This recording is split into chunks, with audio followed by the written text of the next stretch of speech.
My dad mocked my job at every dinner for years, then tried to sabotage my business when it took off. Later, he asked me for a job, and I made him work for me until he finally admitted he was wrong. I was 22 the first time my father publicly humiliated me for my job. At the time, I was working as a janitor at an office building downtown. Not exactly the dream job, but it was honest work. I took pride in it too. I liked the quiet of the early mornings, the predictability of the routines, and the simple satisfaction of leaving things cleaner than I found them. I wasn't lazy, I wasn't directionless, I was saving money slowly, methodically, and planning for something bigger, something no one in my family cared to ask about. But to my father, that job was the punchline to every joke, the mark of failure.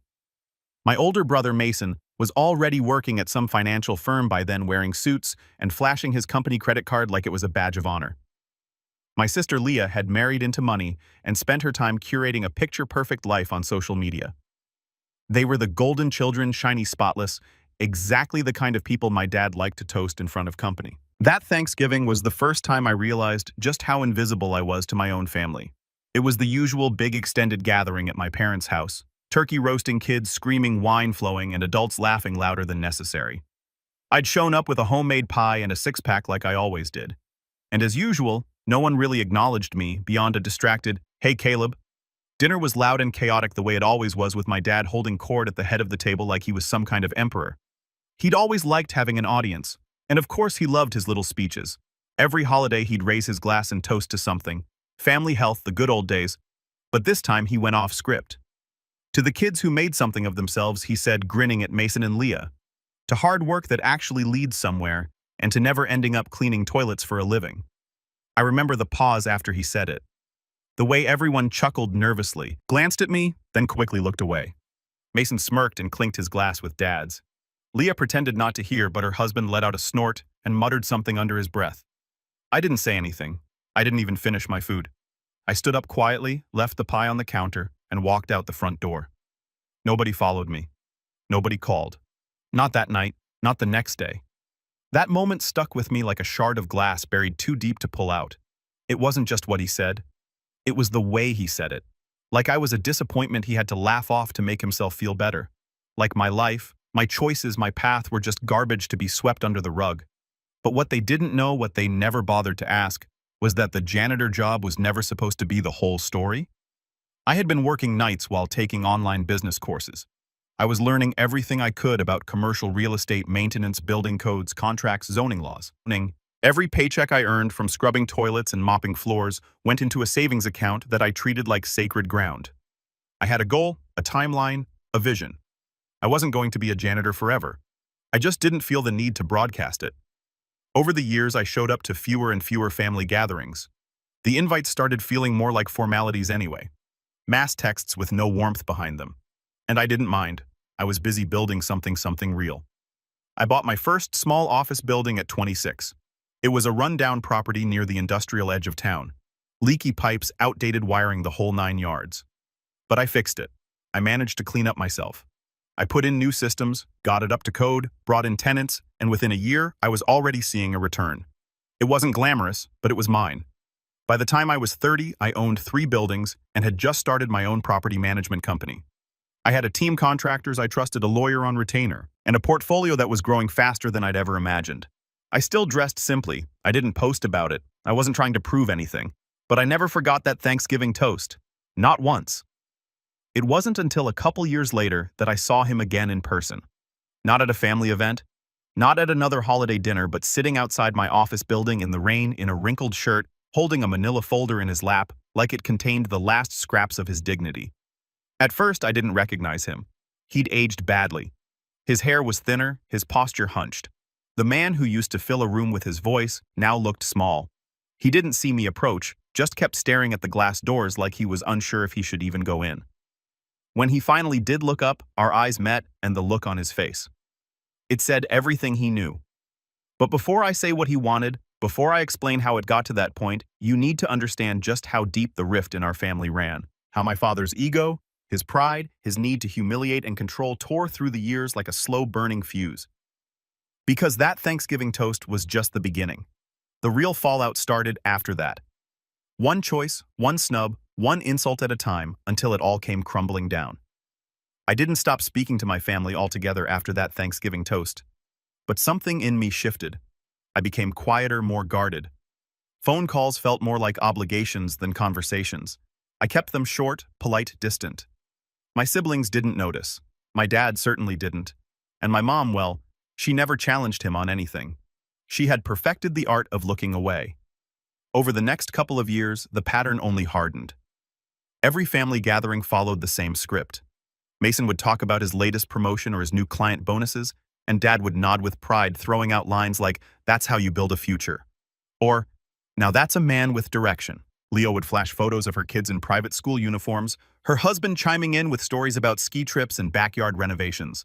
They'd all talk over each other like they were auditioning for the spotlight.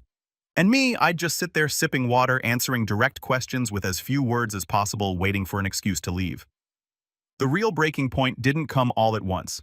It started with little things, tiny cutting remarks Dad couldn't help but throw my way. Still mopping floors. "Caleb, you know if you'd followed Mason's lead, you'd have a corner office by now. Don't worry, we all bloom in our own way. Some just take longer." He never asked what I was doing with my time. Never asked how my buildings were doing or how my tenants were or how I'd gone from one property to 3. And I never told him. It wasn't out of pride. It was out of exhaustion. Why share with people who only hear what they want to? Mom would try to smooth things over with tight smiles and weak chuckles, offering me extra pie or asking if I needed leftovers, as if that somehow made up for being treated like the family footnote. I might have let it all slide forever. Honestly, I'd been conditioned since I was a teenager to just take the jab's nod and swallow my anger. But then came Leah's birthday dinner. She was turning 35, and her husband rented out a private dining room at one of those restaurants with more adjectives than ingredients on the menu. Everyone was dressed to impress. Leah in a gold wrap dress, Mason in a navy suit. Even Mom and Dad looked polished, like they were prepping for a photo shoot. I wore a clean button-down and slacks. Nothing flashy, just enough to look respectable. I wasn't interested in pretending. I wasn't there to perform. I had barely sat down when Dad gave me the once-over and smirked. Didn't have time to change after work, he asked loud enough for the whole table to hear. I smiled tightly. "I don't mop floors anymore, Dad." Mason laughed into his wine. "What, you got promoted to head custodian?" I ignored it. I didn't want to give them the satisfaction. But Leah was always sharper than she let on. "So, what do you actually do, Caleb?" she asked sweetly, cutting her steak with surgical precision. "You're always so mysterious. You come and go. Never post anything, don't show up to half the family stuff." I shrugged. "I've been busy. Doing what Mason pressed? I mean, it's fine if you're just keeping it simple. Not everyone wants the stress of a real career." And that's when Dad chimed in again, this time lifting his glass. To Caleb, he said, the smirk returning, the most consistent one in the family, still grounded, still humble, still underemployed. Everyone laughed, even Mom, though she looked uncomfortable. It was like they couldn't help themselves, like bullying me had become tradition. I stood up, not dramatically, just calmly. I looked at each of them in turn, and for the first time in years, I said exactly what I was thinking. "You know what's funny? You all talk so much, but none of you ever ask questions you actually want answers to." That shut them up for a moment at least. "I own 3 commercial properties," I continued. "I managed them myself. I built a company from the ground up with no loans, no help, and no handouts. I didn't tell you because I didn't need your approval, and I sure as hell didn't want your advice." I left my napkin on the table and walked out before anyone could speak. No yelling, no dramatics, just quiet, clean detachment. For a week, I didn't hear from any of them. Then I got a text from Mom. "Maybe don't cause scenes at your sister's dinner." It was supposed to be a celebration. That was all she said. No apology, no acknowledgement, just another slap wrapped in fake concern. So I stopped replying, stopped showing up. I skipped the next Thanksgiving entirely. Went on a weekend trip to the mountains instead. Snow, silence, peace. It was the first holiday I actually enjoyed in years, but the silence from my family didn't last. 6 months later, Mason called me out of the blue. "Hey," he said, sounding unusually stiff. "I was wondering if you could meet for lunch. Somewhere quiet." I was suspicious immediately. Mason never wanted anything that didn't benefit him. "What's going on?" I asked. "It's about Dad," he said. "He didn't want me to say anything, but he got let go. Company restructuring. He's having trouble finding new work." I blinked. That man had been bragging about his job security since I was a kid. So I said, "He's struggling, man. Mom's worried." He's not talking to anyone. Just sits around the house all day. He's applied to places but no bites. It's been months. I could hear the hesitation in Mason's voice, the careful way he was building up to something. He saw your name on a building downtown. He finally said, "One of your tenants mentioned you in passing?" He was surprised. And then he asked me if I thought you were hiring. I said nothing. "Look," Mason said, "I'm not saying you owe him anything, but maybe just talk to him even if it's not a job. Maybe a reference or something. He's proud, okay? But he's scared too. I've never seen him like this." I agreed to meet, not because I felt obligated, but because I wanted to look the man in the eye and see if he'd say it, to see if he could swallow even a fraction of his pride. That's how we ended up back at the start of this story. My father sitting outside my office building in the rain holding a folder full of resumes for jobs he never thought he'd need. But before I tell you what happened when I let him in, what he said, and how I responded, you need to know what came before that. Because right after I walked out of Leah's birthday dinner, the real betrayal hadn't even happened yet. That came 2 weeks later, when I got a call from my property manager about a maintenance issue at my newest building. An issue that didn't make sense. A leaky pipe, a busted lock, a broken HVAC unit all in 1 week. Things that had just been inspected, things that shouldn't have failed, and then a call from my bank asking if I'd authorized a series of refund requests and canceled payments from one of my business accounts. I hadn't, which led me to check the internal admin software we used for building operations, which led me to see who had logged in remotely, which led me to one very unexpected email address, an old family email address, one Dad used to have when he helped Mason set up a small investment site years ago. Somehow, some way he had gotten into my business systems accessed enough to sabotage the operations. And when I traced the IP, there was no mistake. It came from my parents' house. And that's when the story really changed. I didn't sleep the night I confirmed the sabotage came from my parents' house. I just sat there in the dark staring at my laptop, the pale glow of the screen painting the walls with a cold, sterile light. The email address, the IP, traced the system logs. It was all right there. My father had not only disrespected me for years, not only belittled every choice I'd made, but now he'd actively tried to ruin what I built. At first, I didn't want to believe it. I went back and forth with myself. Maybe it was a mistake. Maybe it was Mason. Maybe the IP was spoofed. Maybe someone else used the network. I was grasping at anything that would let me avoid the truth. But deep down, I knew it made too much sense. The timing, the precision, the way everything had hit at once like dominoes falling. My father didn't understand much about modern systems. But he wasn't dumb. He was a man who'd once managed an entire department, ran audits, handled accounts. He knew how to mess with logistics. He just never used that knowledge against me before until now. I tried to confront it rationally. I took screenshots. I documented the timestamps. I pulled security camera footage from the offices to show who hadn't been there when the maintenance requests were logged or accounts accessed.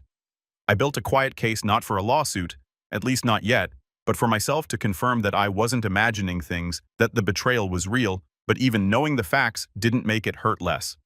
I was hollow for weeks. Went through the motions, nodded through meetings, signed papers without reading them twice.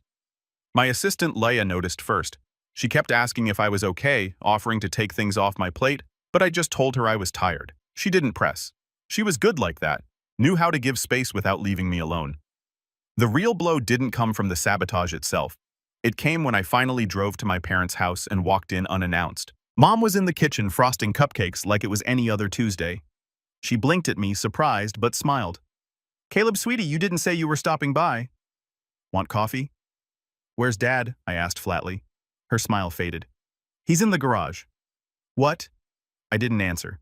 I just walked past her through the living room, past the old pictures of Mason's graduation and Leah's wedding. There were no pictures of me on the walls. When I opened the garage door, he was sitting at the workbench, sorting through a box of old tools like he was waiting for someone to need him. He looked up startled and his face stiffened. "Didn't expect to see you here," he said. I held up the folder I brought with me. Inside were the printouts of the logs, the traces, the screenshots. I handed them to him in silence. He took one look and scoffed.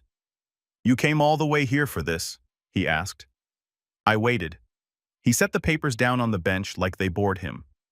"So what if I looked into your little business? Thought maybe if you were serious about growing you could use some structure. Your systems are a mess, Caleb. You're running it like a janitor." My mouth went dry. "You accessed my accounts. You triggered false work orders. You tried to tank client confidence." He shrugged. I was testing your setup. You're the one who's always so sensitive. I stared at him, disbelief flooding every cell in my body. You really think this is your version of help? I think you've spent too long thinking small. I thought if you saw where the cracks were, you'd wake up and finally let someone with experience help you run things. I laughed, not because it was funny, but because it was so insane, so self-righteous. That laughter was the only thing between me and screaming. You didn't help, you sabotaged. You humiliated me in front of the family, and now you break into my systems and you call it help. I build a career from scratch, Caleb, he snapped. I know how to run an operation. You just lucked into some property and suddenly think you're a mogul. Lucked into, I whispered. He stood up, towering over the bench, now his eyes flashing. You're not special, son.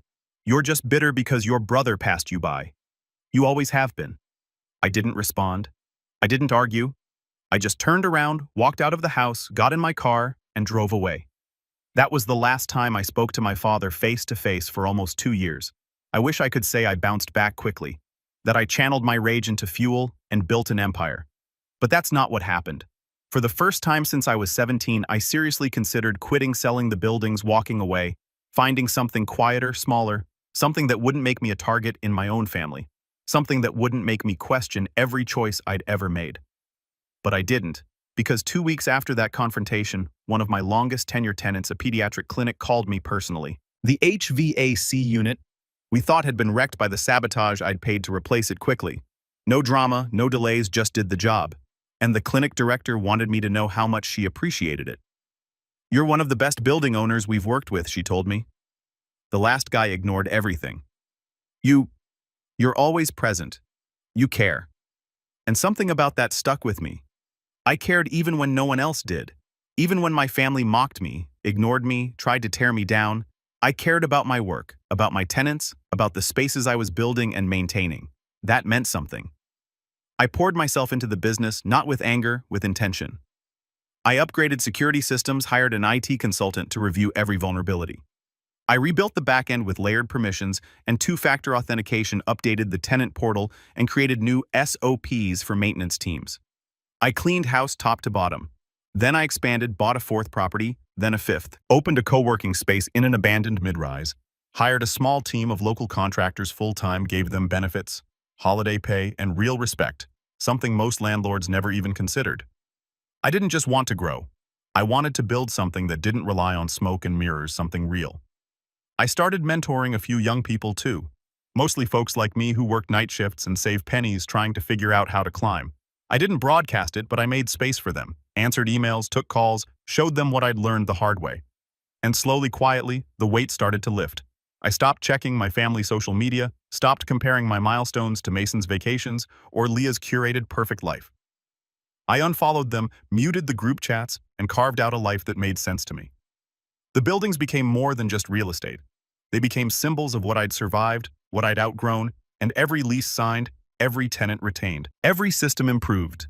It all felt like reclaiming a little more of myself, but the past has a way of circling back, and 2 winters later, it did. That morning, I came in early. The sky was gray, soft flurries falling outside the large glass windows of the downtown office building I'd bought 6 months earlier. The coffee machine sputtered to life in the break room. I was reviewing new leasing agreements when Leah poked her head in. "Hey," she said, hesitant. "There's someone outside. Said he's here about a job." I looked up, confused. "A walk-in?" She nodded. "But Caleb, it's your father." I froze, then stood, walked to the lobby windows, and there he was.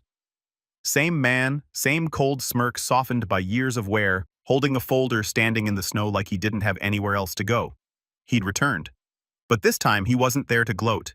He was there to ask for something, and I hadn't yet decided if I was going to give it to him. I didn't go out to greet him right away. Instead, I stood there behind the tinted glass, arms crossed, watching my father shift his weight from one foot to the other as snow began to collect on his shoulders. He looked smaller somehow, like someone had let the air out of him, not just older, diminished. The confident, commanding man who used to toast over turkey and belittle me with a smile was now just cold, waiting, hoping. And yet I felt nothing. No satisfaction, no anger, no urge to gloat. Just a strange, heavy stillness, like the silence before a storm you already know is coming. I turned to Leah. "Don't let him in yet." Her eyes widened. "Are you sure?" "Yeah. Let him wait a bit." She gave a slow nod and walked off, heels clicking softly on the polished floor.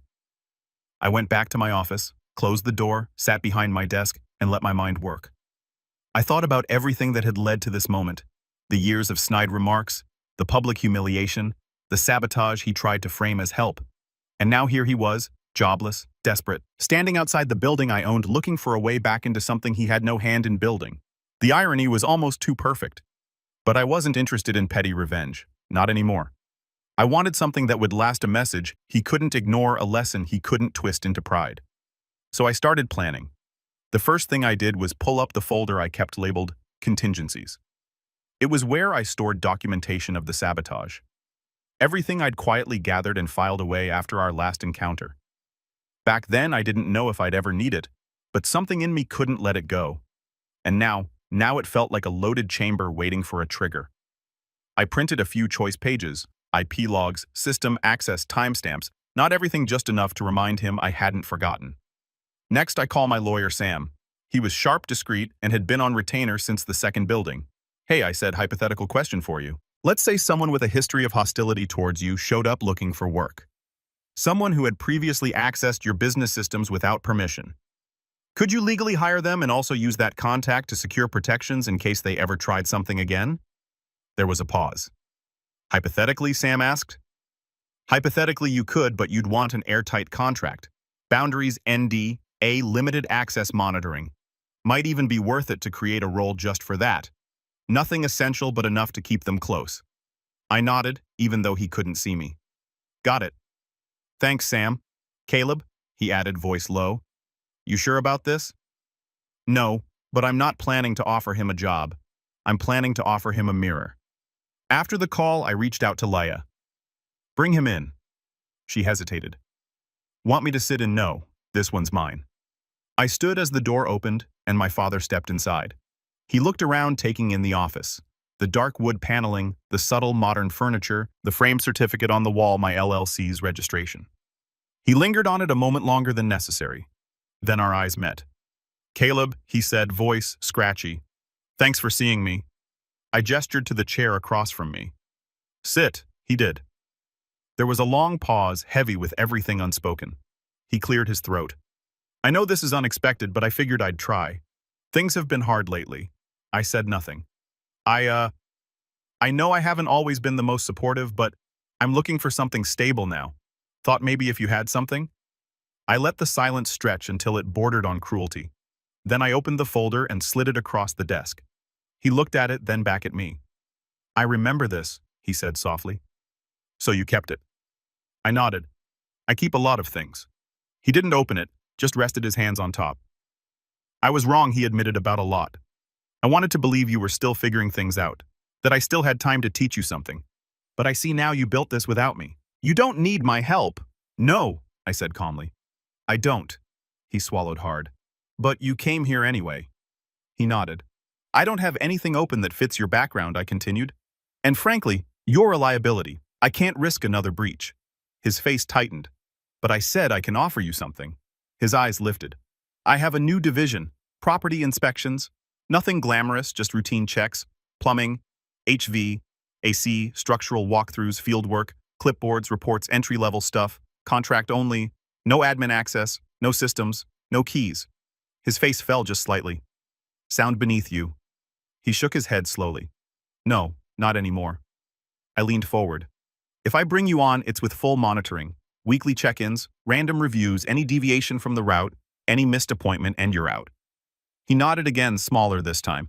And you sign a statement acknowledging your past interference and agreeing to cease all access attempts or communications related to my internal systems permanently. I pulled out the pre-drafted agreement from Sam and slid it over.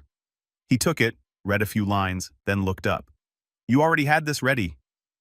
I knew you'd come. Eventually, I said. I just didn't know when. He looked down again, then signed. When he handed it back, I didn't smile. Didn't shake his hand. I simply stood. Allah will give you your schedule. You start Monday. He rose too. I searching mine for something. Gratitude. Maybe forgiveness. But I wasn't offering that. Not yet. As he turned to leave, I added one more thing. He looked back. This doesn't change the past. You may be working under me now, but don't mistake that for acceptance. He nodded slowly, then walked out. I sat back down, heart pounding, not with anger, but with a strange, calm clarity. This wasn't revenge. This was reclamation. But it wasn't over yet, because I wasn't just planning to keep him close. I was going to show him day by day, building by building, exactly what I had built, what he dismissed, what he tried to break, and what could never be taken from me again. I didn't want an apology. I wanted him to see the truth and live with it every single day. He showed up on time that first Monday. Gray jacket, stiff posture, the folder I'd given him tucked under his arm like a schoolboy's homework. Leia handed him the checklist, explained the system, showed him how to scan QR codes posted in each mechanical room and maintenance corridor to verify that he'd completed his inspections. He didn't say much that day, just nodded, listened, wrote everything down. It was strange seeing him like that, subdued, compliant, quiet. Not once did he comment on the office layout. Not once did he suggest improvements. The man who once dominated every room with his presence now barely made a sound. But I knew him too well. That silence wasn't humility, it was shame. And the real revenge that came slowly. Every building he was assigned to, every clipboard he carried was a reminder that he didn't own the empire. He was a part-time field tech on a probationary contract. He was no longer the voice at the head of the table. He was the man who reported to his son. The man who once made a Thanksgiving toast mocking janitors was now, by every stretch of the imagination, doing janitor-level work and under strict surveillance at that. The system I put in place didn't leave room for excuses. Every entry point had a camera, every QR scan recorded a timestamp, every tenant could leave feedback.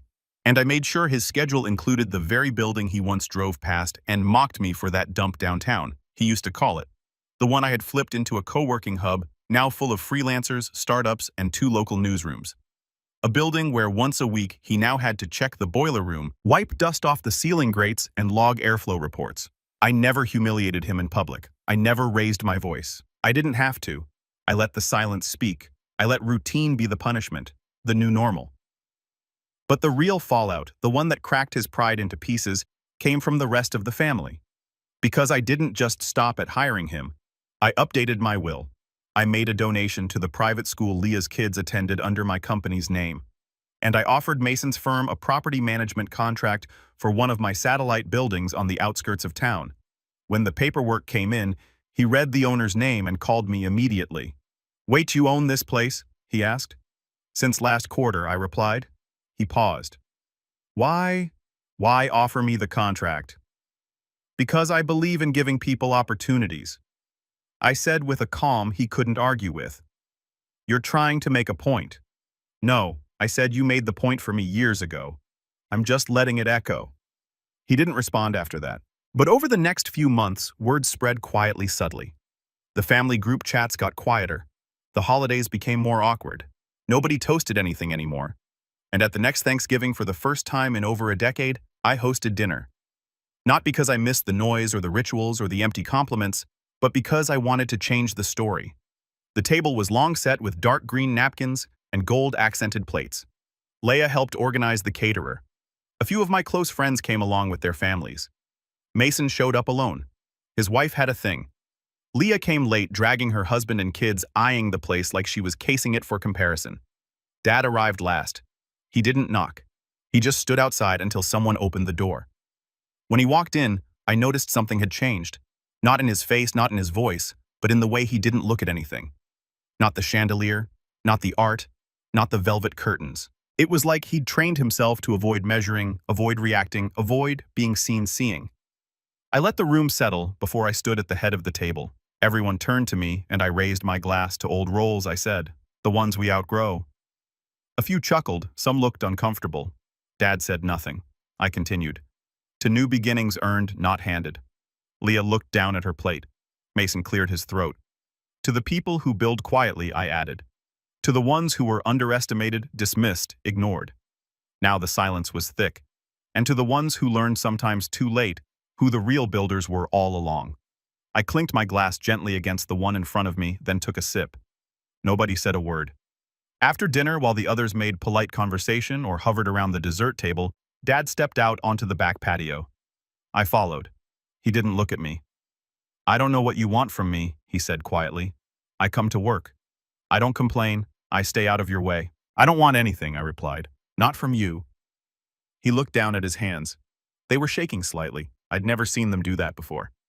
"I'm sorry," he said. Not loud, not rehearsed, not even fully formed, but it was real. And I nodded. Okay. We stood there for a while just breathing in the cold air. He didn't ask for more. I didn't offer. But when he came to work that Monday, he was 15 minutes early and he stayed late. Months passed. Then a year his contract ended, but I extended it. Slightly better pay. Same role. He never asked for more. Never overstepped. Something in him had settled. Not submission. Exactly. Just reality. And over time, the tension eased. We never became close. Never had long father-son talks or play catch-up. But one day I saw him pause in the lobby of one of my buildings, look up at the company logo on the wall, and nod to himself. It was barely a gesture, but it was enough. He knew. And the final piece of revenge was that I no longer needed it. The power he held over me for decades, his approval, his recognition, his validation was gone. I had taken it back, not by force, but by becoming undeniable. My revenge wasn't in making him suffer, it was in making him see. And he did every single day until the end. And the last words he ever spoke to me were these. "You built something I couldn't even imagine.